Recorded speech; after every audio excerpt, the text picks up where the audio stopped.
Beirando o rio Paraguai, fiz um rancho caprichado pra morar, coberto com bacuri e os esteios de aroeira e carandá. Tenho meu fogão de lenha, panelas pra cozinhar.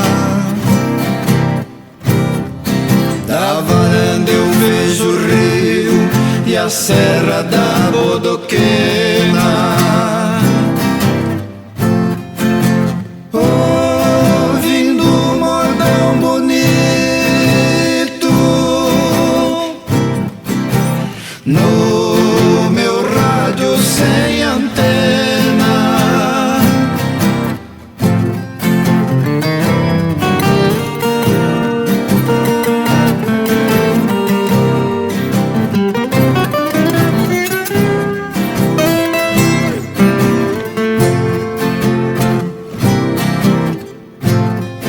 Quando é de manhã cedo, vem cantar no meu terreiro chororó. Jogo a tralha de pescar dentro da minha canoa de um pau só. Subo beirando o barranco, desviando dos cipós. À tarde eu volto com os peixes, a canoa vem serena.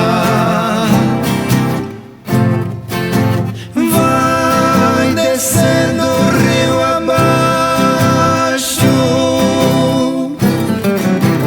negro é mar, a gente rema.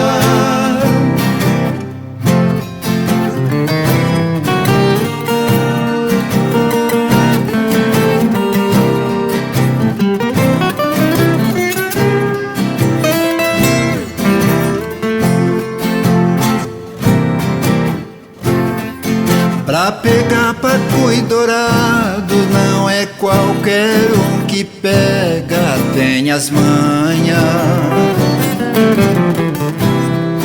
No dia que não dá nada, vou pro rancho e faço um caldo de piranha.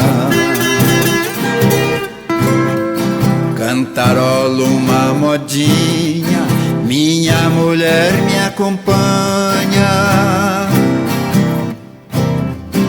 Eu passo a mão na viola, um ponteado a gente treina. A viola me liberta da paixão que me condena.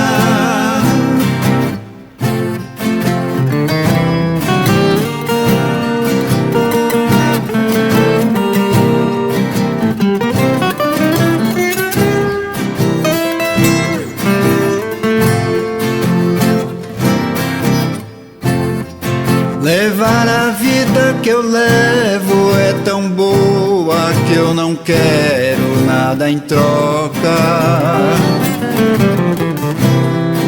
No quintal um pé de boldo, um limoeiro e alguns pés de mandioca. De novembro a fevereiro a canoa a gente encosta, preservando a natureza e cumprindo a lei terrena.